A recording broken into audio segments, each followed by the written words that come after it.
L'intelligence artificielle n'est pas une idée dans le ciel. Ce n'est pas une abstraction mathématique suspendue hors du monde. Elle est un produit de la matière, du cuivre, du silicium, du graphite et des électrons.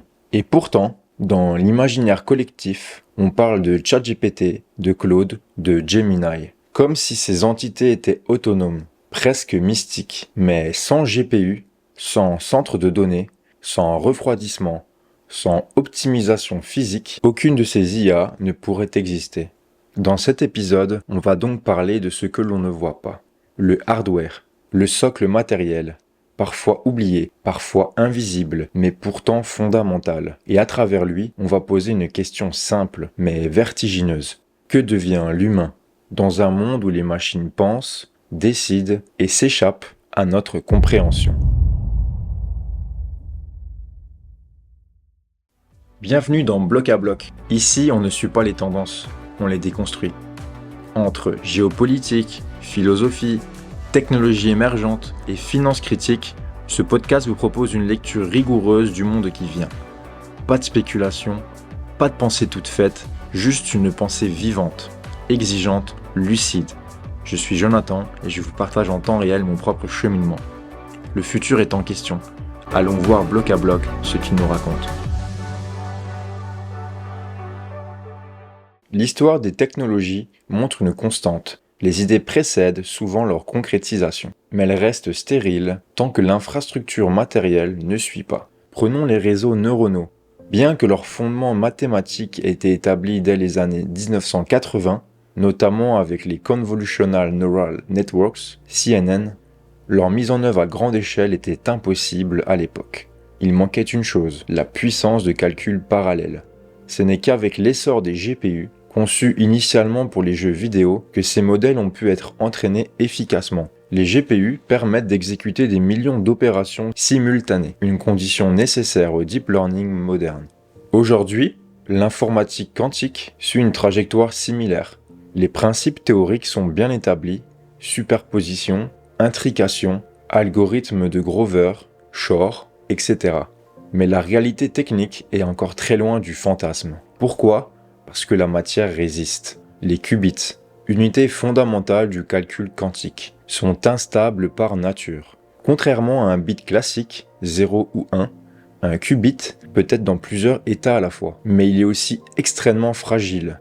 Un petit changement de température, une vibration, un champ magnétique et l'information se dégrade. Pour maintenir un fonctionnement stable, les ordinateurs quantiques doivent être conservés à des températures proches du zéro absolu, moins 273 degrés Celsius, via un système complexe de cryogénie diluée. Ce sont des machines aussi encombrantes qu'un frigo industriel, nécessitant de l'hélium liquide, une isolation magnétique et des chambres à vide. On est loin d'un produit grand public. Mais la cryogénie ne suffit pas. Il faut aussi un système immunitaire informatique, des mécanismes capables de détecter et corriger les erreurs. C'est là qu'interviennent les codes de correction d'erreurs quantiques. On peut les comparer aux codes génétiques dans le corps humain. Ce n'est pas le gène brut qui fait tout, mais sa capacité à être corrigé, réparé, dupliqué sans erreur. Quand une cellule subit une mutation, l'ADN a parfois des mécanismes pour la repérer et la réparer. Si ces mécanismes dysfonctionnent, on entre dans la pathologie. Eh bien, dans un ordinateur quantique, c'est pareil. À chaque opération, des erreurs peuvent apparaître dans les qubits à cause de leur instabilité. Et pour obtenir un qubit logique, fiable, on doit le reconstruire à partir de centaines de qubits physiques, en les entrelaçant avec des algorithmes de correction complexes. Mais aujourd'hui, ces codes ne sont pas encore matures. Ils fonctionnent en laboratoire, mais ils consomment trop de ressources pour être intégrés à grande échelle. Tant qu'on n'aura pas stabilisé cette couche d'abstraction, le quantique ne pourra pas sortir des labos de recherche. En résumé, le potentiel est là, les idées sont prêtes, mais le corps, la matière, n'est pas encore capable de les incarner. Et pourtant, malgré ces limitations, on voit déjà des systèmes d'IA concevoir des structures matérielles plus performantes que celles imaginées par les humains. Google, par exemple, a développé une IA qui réorganise le placement des transistors sur une puce de processeur. Résultat, des circuits plus rapides, plus efficaces, mais surtout incompréhensibles pour leurs concepteurs. Les ingénieurs ne savent pas pourquoi ça marche mieux. Le design échappe à leur logique. L'outil fonctionne, mais dépasse celui qui l'a délégué. C'est ici que le tournant s'amorce. L'humain, longtemps concepteur, devient spectateur ou gestionnaire d'une boîte noire performante, mais de plus en plus opaque. Ouverture de parenthèse. Ce que je partage ici, ce n'est pas une vérité absolue, c'est une compréhension en mouvement construite à partir d'informations publiques croisées avec méthode et prudence. Je ne suis ni ingénieur quantique, ni prophète de l'IA. Je m'impose une discipline, ne pas céder à l'excitation technophile, ni sombrer dans la méfiance paranoïaque. Fin de la parenthèse. Cette délégation ne s'arrête pas au matériel, elle glisse désormais au cœur du code, là où l'IA commence à concevoir d'autres IA. C'est ce qu'on appelle l'effet poupée russe. Une IA conçoit une IA, qui elle-même devient incompréhensible, et on répète le cycle, jusqu'à perdre le fil. C'est ici qu'est né un nouveau champ, l'explainable AI. L'objectif, créer des intelligences artificielles capables d'expliquer d'autres IA, dans un langage humain. Mais cela pose une question vertigineuse. Acceptera-t-on d'agir sans comprendre ? Dans certains domaines critiques, comme la santé, la défense ou la justice, l'exigence de sens reste une boussole. Une IA peut être plus efficace, mais si elle ne justifie pas sa décision, elle est refusée. Nous voilà donc face à un dilemme. D'un côté, la performance brute, de l'autre, la nécessité de sens, de responsabilité, de transparence. Et ce dilemme devient encore plus troublant quand on entre dans l'univers du quantique, un domaine où non seulement les machines produisent des résultats qu'on ne comprend pas, mais où les lois mêmes du réel semblent échapper à l'intuition humaine. L'univers quantique est peut-être ce qu'il y a de plus déroutant dans notre compréhension actuelle du monde. Il ne s'agit pas d'une version plus rapide de l'informatique classique, c'est une rupture, une logique autre. Dans l'univers classique, tout est déterminé. Un bit vaut 0 ou 1. Une cause produit un effet. Une opération donne un résultat clair. Le quantique, lui, déplace ce cadre. Il repose sur deux phénomènes fondamentaux, la superposition et l'intrication, qui défient l'intuition humaine. La superposition d'abord. Un qubit peut être 0 et 1 à la fois. Ce n'est pas de l'indécision, c'est une coexistence d'états. Vulgairement, c'est comme si vous pouviez être dans plusieurs salles d'un labyrinthe simultanément, au lieu d'en tester une à la fois. L'intrication, c'est que deux qubits peuvent être liés de manière à ce que changer l'un modifie instantanément l'autre, même à distance. Ces propriétés permettent des calculs massivement parallèles et des architectures inédites. Mais elles rendent aussi le système instable, sensible, fragile. Et surtout, les résultats sont probabilistes. Un ordinateur quantique ne donne pas toujours une seule réponse.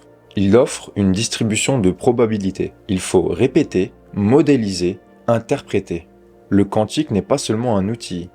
Il est une remise en question de notre manière même de penser le réel. C'est à ce niveau que le dilemme prend une nouvelle épaisseur. L'outil est efficace, mais l'explication, elle, se dérobe. Cette étrangeté quantique ne reste pas confinée au laboratoire. Elle pose une question très concrète. Que deviennent nos données face à cette nouvelle puissance de calcul ? Aujourd'hui, la majorité de nos communications numériques reposent sur des systèmes de chiffrement dits asymétriques, comme RSA ou ECDSA. Leur sécurité dépend de la difficulté pour un ordinateur classique de résoudre certains problèmes mathématiques complexes, comme factoriser de très grands nombres.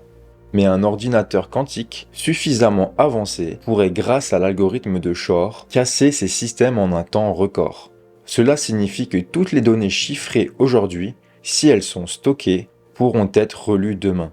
Les messages, contrats, transactions ou échanges diplomatiques considérés comme sécurisés deviendraient soudainement lisibles. C'est ce qu'on appelle le risque de décryptage différé. Un acteur malveillant, un État ou une entreprise pourrait enregistrer des données aujourd'hui dans l'attente de pouvoir les décrypter dans 10 ou 20 ans.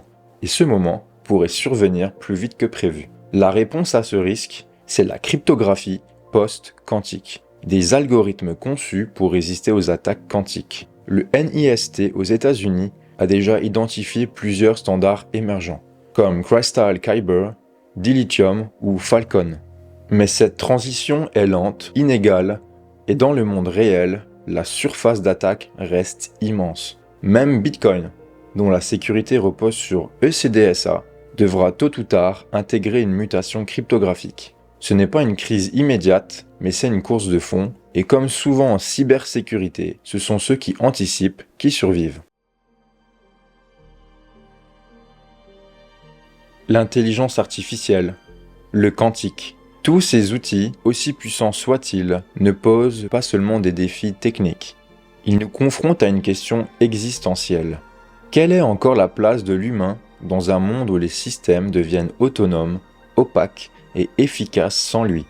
Chez Hegel, l'esprit, le Geist, n'est pas un concept figé, c'est une dynamique, celle d'une conscience collective qui se réfléchit, qui prend forme à travers l'histoire. Et cette histoire n'est pas linéaire, elle avance par tension, par contradiction, par dépassement. Chez Spinoza, la liberté ne consiste pas à tout maîtriser, mais à comprendre ce qui nous détermine, pour mieux orienter nos actes. Et peut-être que notre rôle, dans cette époque technologique, n'est plus de tout contrôler, mais de penser les cadres, de poser les limites, de choisir les usages. Nous ne serons plus les architectes totaux, mais nous pouvons rester les aiguilleurs du sens. Car au fond, le vrai enjeu n'est peut-être pas de savoir si l'IA ou le quantique vont nous dépasser, mais de savoir dans quel monde voulons-nous les laisser s'installer. Et ça, ce n'est pas une affaire de code, c'est une affaire de conscience.